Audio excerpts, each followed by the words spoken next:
in a whip, so I gotta zoom. They tryna talk, they not in a room. I've been so real, I'm down to the tomb. They got a way, they got a move. I got a gas, they running them fumes. Told them way back, it's something new. Sit it down, you gotta choose. I'm taking my smile, I'm doing food. Good morning. Good morning. Yeah, I was like, man, what's this customer doing? Just walked right in. What's up, man? The guy just walked right in. What's up? What's up, dude? Nothing much, just tinting some dealer cars this morning. A little slower this morning. Knocked out our 2 retail for the morning.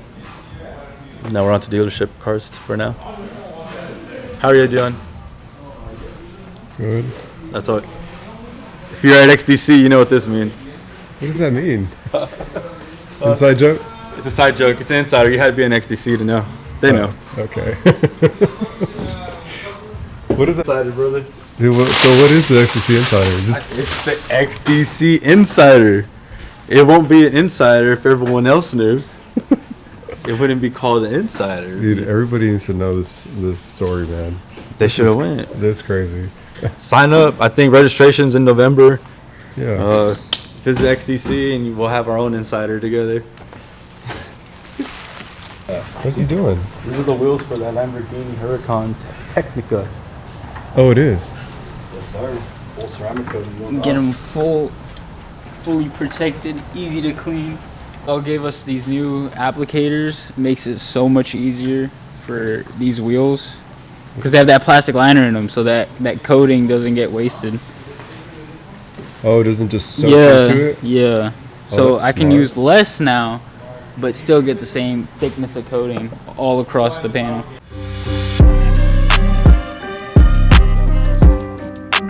Everything else is the same.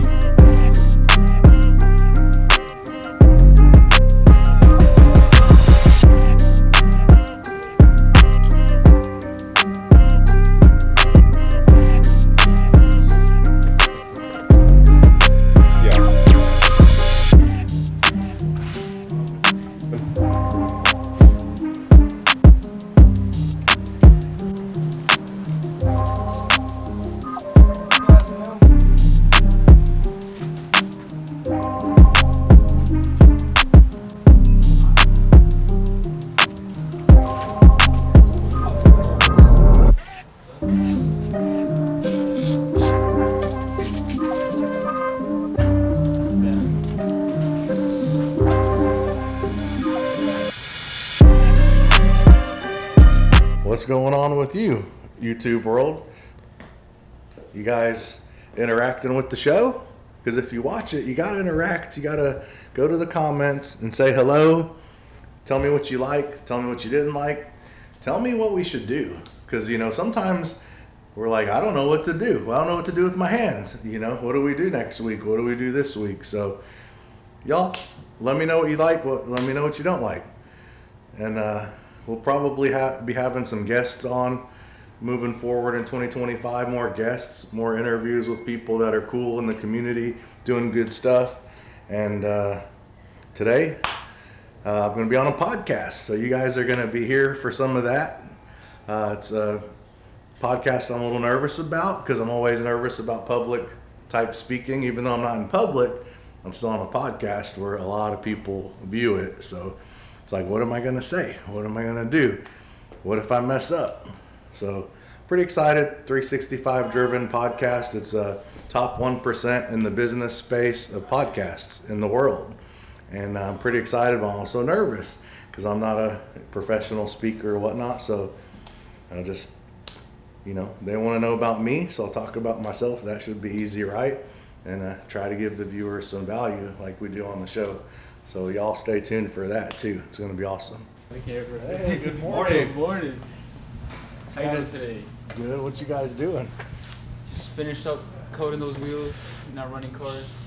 Oh, Yeah. Did y'all get that on camera Yes. at all? He came at the perfect time. Nice. Perfect time. What are you doing, Lupe? No, I just finished torquing them, Nice. cleaning up. What did you torque them to? I did 115. 115. Okay. Or no, I'm sorry, I did 110. 110. Yeah, 110 is the happy medium. happy medium. Yeah. Yeah, 110.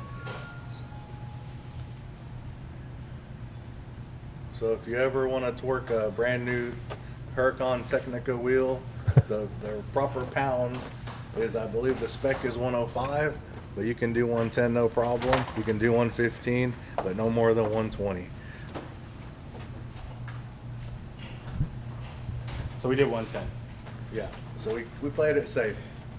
Just a tad tighter than spec, which from the performance guys and all that, that's what they do. I'm gonna keep doing that throughout the video. He wants me to tell him what this means. I said I can't. It's an XDC Secret. secret. You can tell them. Oh, he Tell said them the it. story. You can tell them the story. Just tell them the story so they understand. Yeah. But I do this all the time, so It doesn't mean it that. doesn't. That's not how most people use it. But it was more of comedy and fun. Me. Nobody really does that.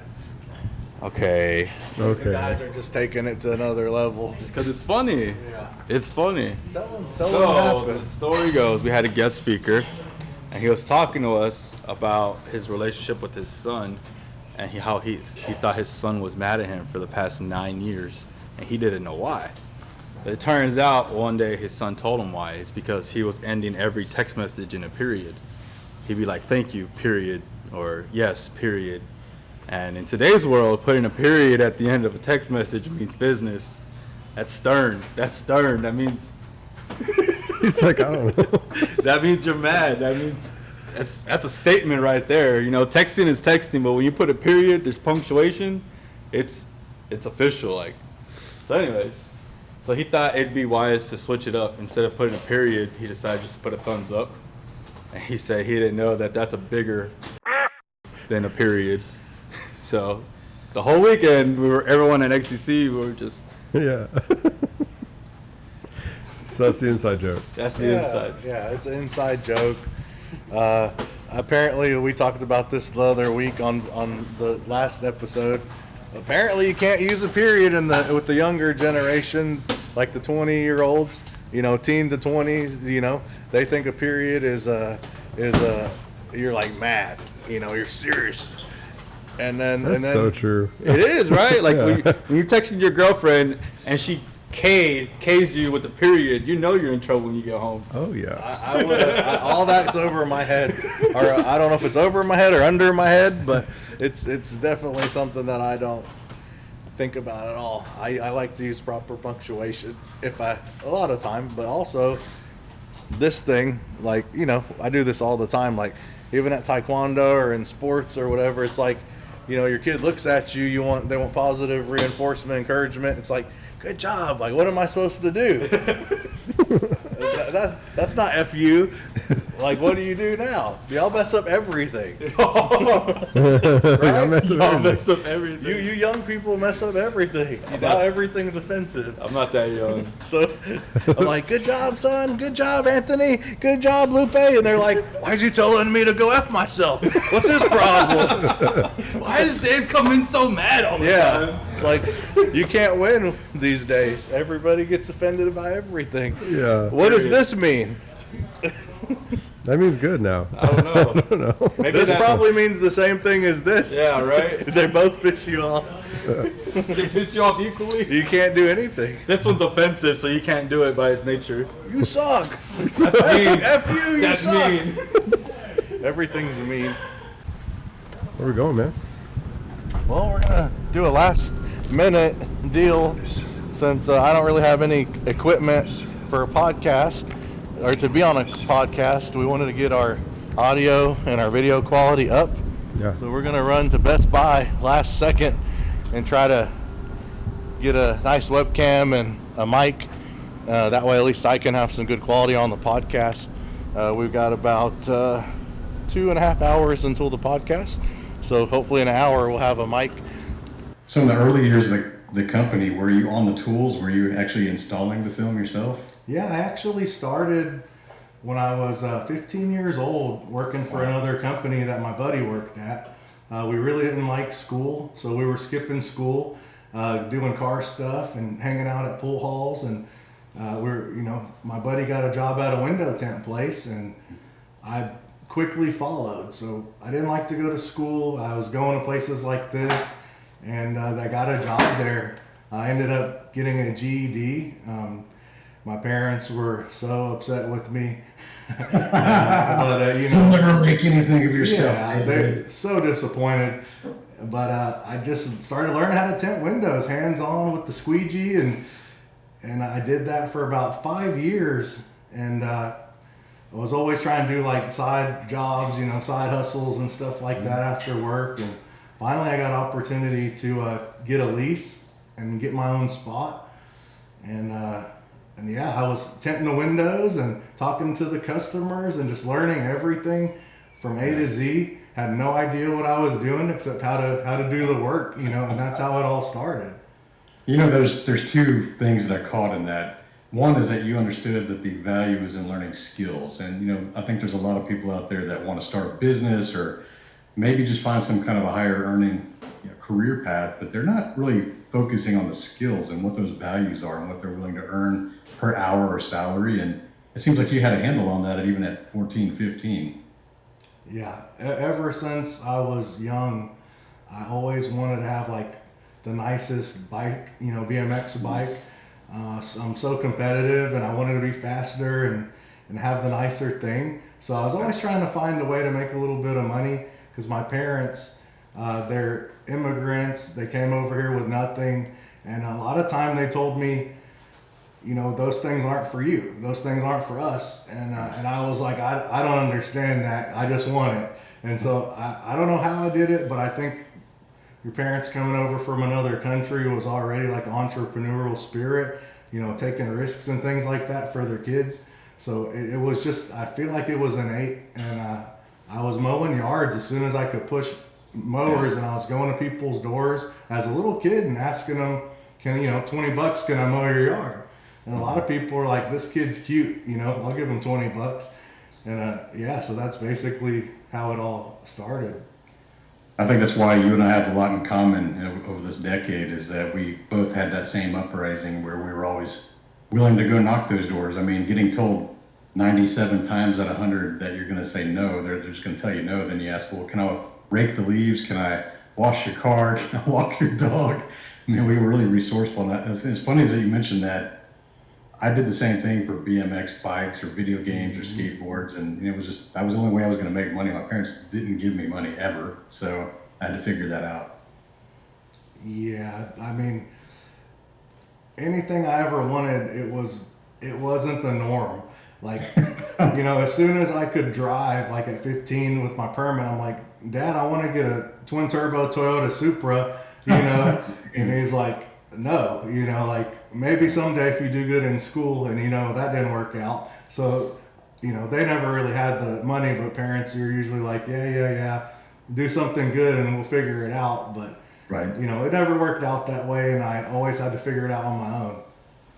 No, that's funny. Yeah, and it seems to work out for you. You've had Lamborghinis, you've had McLarens, you've had all these different exotic cars and some highly customized things, and so.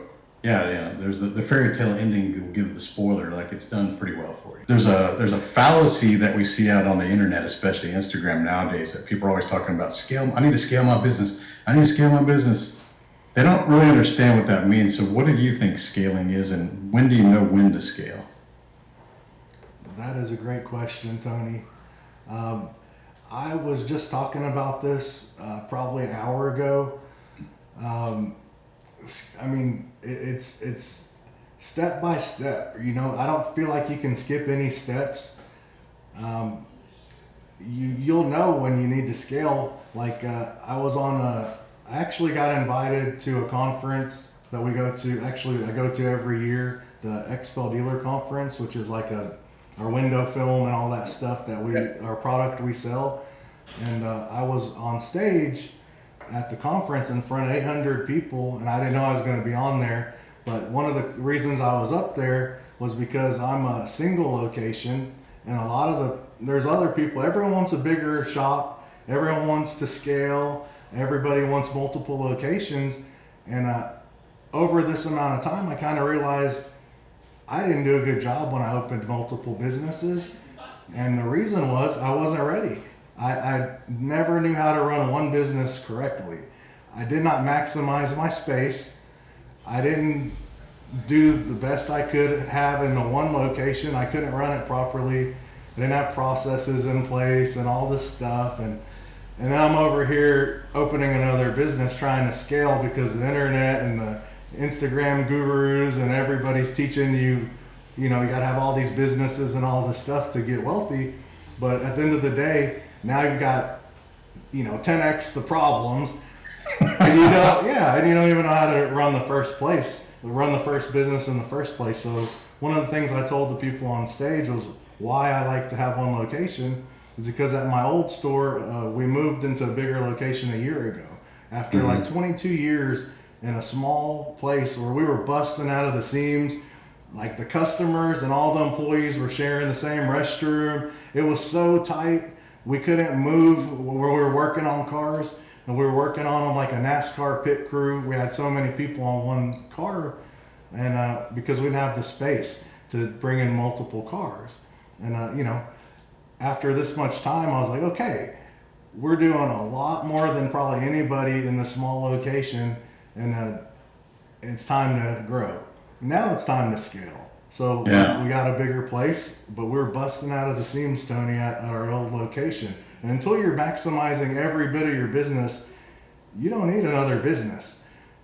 Maybe you're not ready to to open another location or open another type of business until you've learned how to run one properly. Man, I love that answer. That is a very authentic answer on how to grow a business the right way, because scaling to me has always been a reaction to what you said. We outgrew our location, we're maximizing our efficiency, probably having to turn away business because people are impatient because you didn't have enough space to carry them.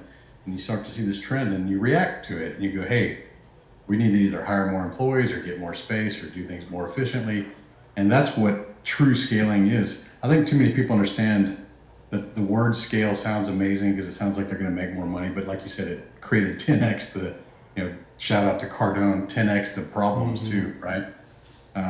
Having multiple locations or multiple types of businesses can also dilute your attention and your focus, and you start to become half-assed at all these other businesses instead of really good at one thing. And that's another thing that I always try to preach against.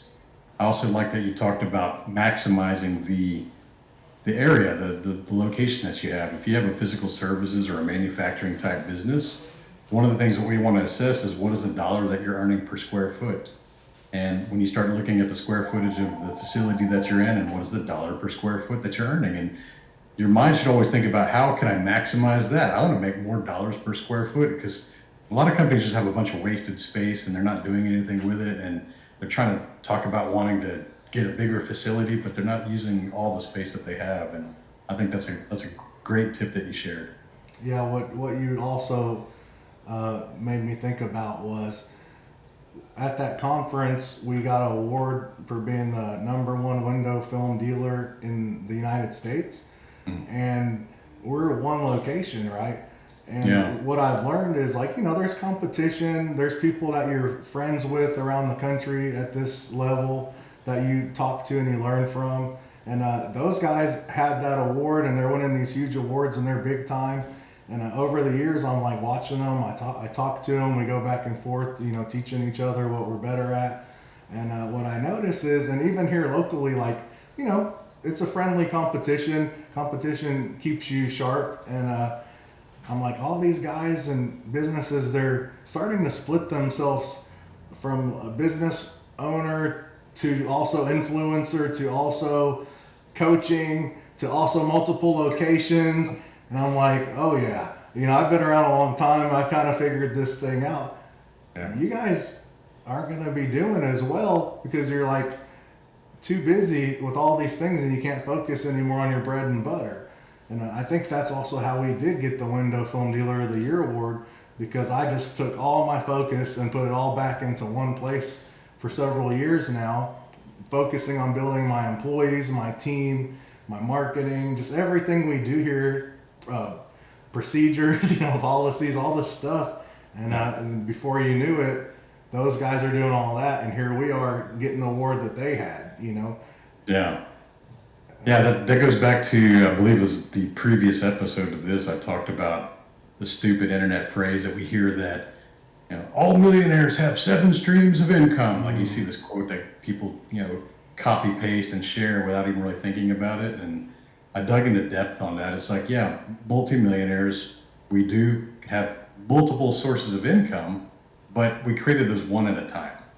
Yep, exactly. And we maximized one, we became wealthy with one. Then maybe if you have enough time available because you've built processes and systems and people, you go start the next business or the next stream of income and so on. And I think that too many amateurs that don't understand that phrase, they take it out of context and they go try to start 7 businesses at the same time, and none of them are doing good, and they wonder why they're kind of stuck where they're at. Yeah, I coach my employees on trying to get their money straight so they're happier and they can build something. And you got to save up your money first before you can invest it and things like that and have better habits. And listening to all the people on Instagram, I'm like, man, most of these people aren't telling the truth. Like, when you've been around a long time and you actually get to meet some of them and listen to them for a decade, and you start to see that most people aren't telling the truth. I don't know what the percentage is, but I bet it's very high that it's mostly all fake.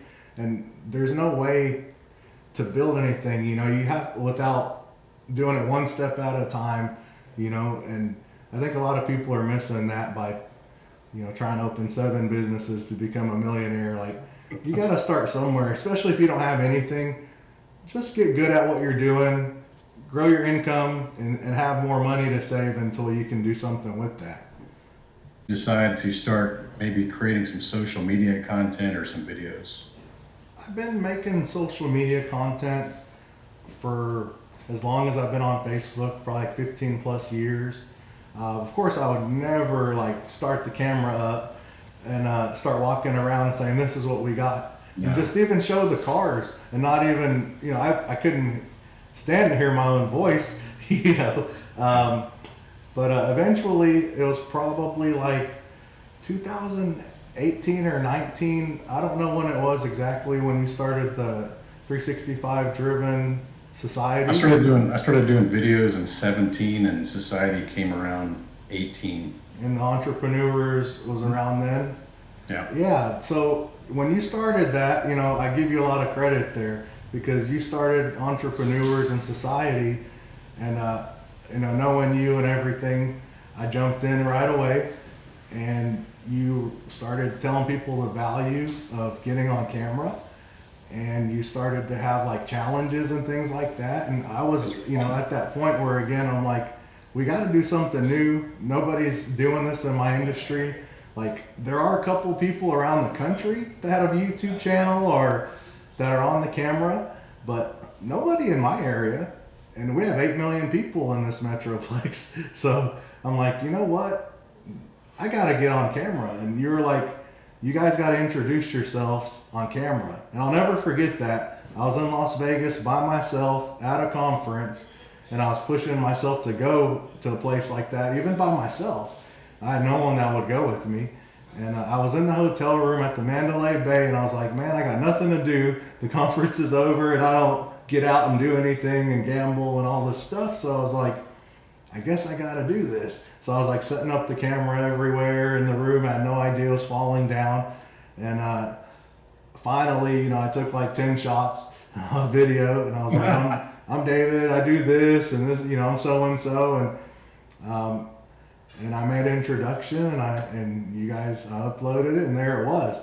Shortly after, we started the challenges, and I was trying to do videos to practice, and I remember I was outside of a location because we do commercial residential window tint, and I was at a building, and I remember I was like, well, I got to do videos every day, so I got to hey, I'm here, this is what I'm doing. Mm-hmm. And it was so difficult. I was I would start the camera and then I turn it off because someone's walking by in the parking lot, and I was so afraid and so uncomfortable to be on camera. But you taught everybody, just keep doing it, anything I know in my business, you just got to keep doing it, and repetition and before you know it, it's not so scary anymore. you start Yeah. making videos, 10, 20, 30, you start to kind of get the idea, and it's not so scary, and you get better.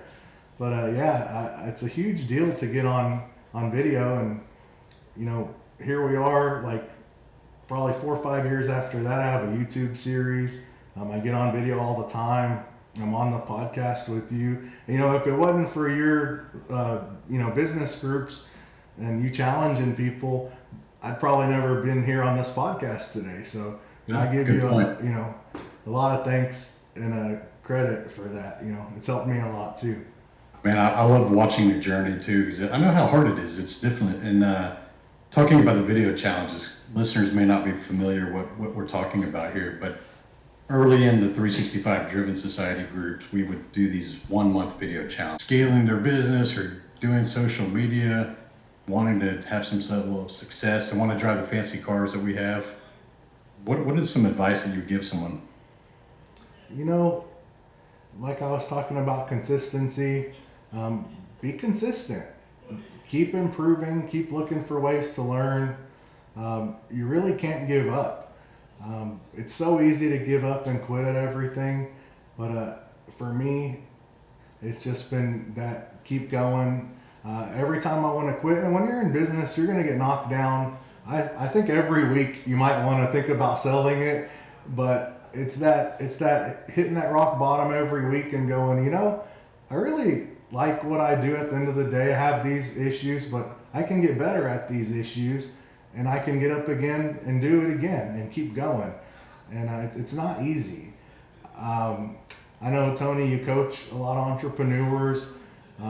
People like myself, I give out a lot of information to entrepreneurs in my space for free, just because I don't want to get into that yet, because like we talked about earlier, I want to keep all my focus on growing the company for now.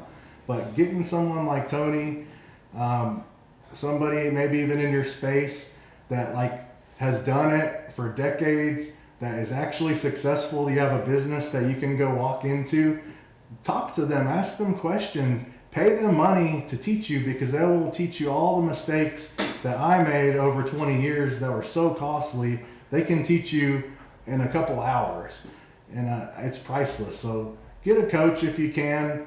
Don't think that all people are bad. Guys like Tony, it doesn't matter what space you're in. At the end of the day, business is business. It's a lot of the same basic things, and you can learn from my space to any space with a great coach. It'll speed up the time, and just don't give up. That's really my main thing. I've just kept going, and if you see what I have today, it's crazy. It blows my mind, because I never thought I would have any of this stuff. So just keep going, keep learning, and if you can afford a good coach, get one, because I think that's gonna speed up the process. You could do everything in half the time. Well, there you go. There's some sage advice from a 20+ year successful business owner. And hiring the experts or mentors, it's mistake avoidance is the number one reason to do that, as you pointed out very well. That was cool, man. Enjoyed it. Yeah, man, I appreciate you for having me, and I feel like I've known you for so long, but we never really hung out yet. But that's a cool thing about online. We're out of here. Great podcast. We just picked this mic up, as you know, from Best Buy. Set this up at the last second, right before the show kicked on. Yeah. But that was a lot of fun. As you guys might have heard some, I used to race cars. Tony lives in Houston. I live in Dallas. And we used to have a race that was Dallas versus Houston. And the fastest street cars at the time, a decade ago, we'd come out and race each other at the track. Then it became roll racing. And I think that's kind of how a lot of the roll racing and half mile stuff started, from that event. Tony, went on and became an awesome coach. He's been in business, sold businesses for millions of dollars. He started LS1 Tech. If you don't know what that is, back in the day before Facebook groups, there was actually websites were forums. They called them forums. And Tony had one of the biggest forums that there was, and he sold it for a lot of money.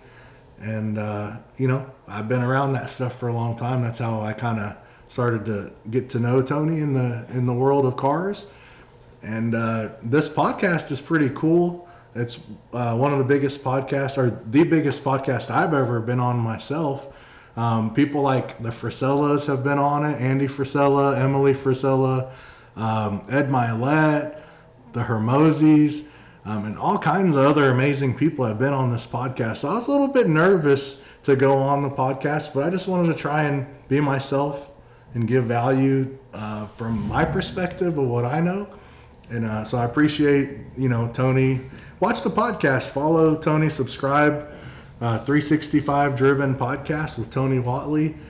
He's really good. He gives a lot of great information, teach you a lot of stuff, guys. And, go take a look, follow it. And thanks, Tony, for having me on.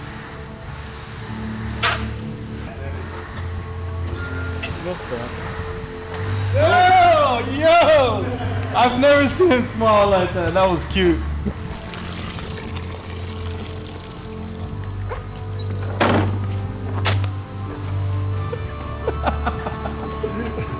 All right, it's time for another message of the week.